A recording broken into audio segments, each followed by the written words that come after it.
धन्यवाद सभापति महोदय। हम करें बात दलीलों से तो रद्द होती है, उनके होठों की खामोशी भी सनद होती है। कुछ न कहने से भी छिन जाता है इजाज़े सुखन, जुल्म सहने से भी जालिम की मदद होती है। सभापति महोदय, मैं राष्ट्रपति के अभिभाषण पे अपनी बात रखने के लिए खड़ा हुआ हूं। उस दिन देश की संसद के गलियारों में सरकार की तारीफ करती हुई महामहिम की आवाज गूंज रही थी, तो उधर मेरे कानों में हस्तियों के जंगलों में आदिवासियों को जिंदगी देने वाले पेड़ों पर चलती हुई कुल्हाड़ी की आवाज गूंज रही थी। सभापति महोदय, इस तरफ महामहिम के भाषण पर प्रधानमंत्री जी संसद की मेज थपथपा रहे थे और उधर उत्तराखंड की अभागी बिटिया अंकिता भंडारी के इंसाफ की आवाजें मध्यम पड़ती जा रही थीं, जो आज भी पूछ रही हैं कि आखिर वो वीआईपी कौन था जिसके लिए अंकिता भंडारी को मार दिया गया।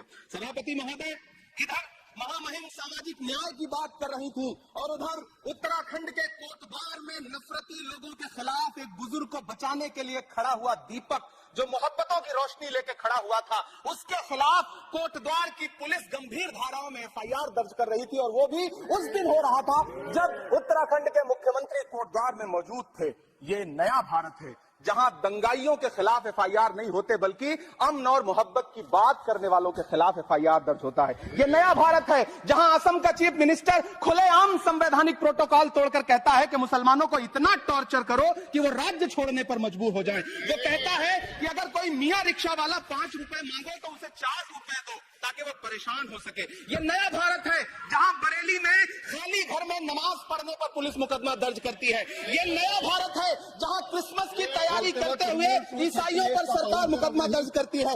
ये नया भारत है जहां जम्मू कश्मीर में नीट का एग्जाम क्वालिफाई करने वाले 50 बच्चों में अगर 42 मुसलमान होते हैं तो फिर मेडिकल कॉलेज की मान्यता ही रद्द होती है और जश्न मनाया जाता है। महामहिम राष्ट्रपति का भाषण में सुन रहा था। सर, यह नया भारत है जहां मध्य प्रदेश के बैतूल में बच्चों के स्कूल बनवा रहे मोहम्मद नईम का घर स्कूल इसलिए तुड़वा दिया जाता है क्योंकि वो स्कूल बनवा रहे थे। ये नया भारत है जहां कोर्ट का स्टे होने के बावजूद बनारस की दाल मंडी में सैकड़ों दुकानें तोड़ी जा रही हैं क्योंकि रास्ता चौड़ा करना है। सभापति महोदय, मैं आपसे कहना चाहता हूं कि जो पीढ़ी अपने बुजुर्गों को गाली देती है उसके साथ प्रकृति इंसाफ करती है। आज इंदिरा जी और नेहरू को गाली देते हैं, नेहरू को छोटा नहीं कर पाएंगे। नेहरू का साथ आइंस्टीन, नेहरू का नाम आइंस्टीन के साथ लिया जाता था और आपका नाम एप्स्टीन के साथ लिया जाता है। आपको ये बात समझनी पड़ेगी। सभापति महोदय, मुझे 1 मिनट बोलने दो, मुझे कंक्लूड करने दो।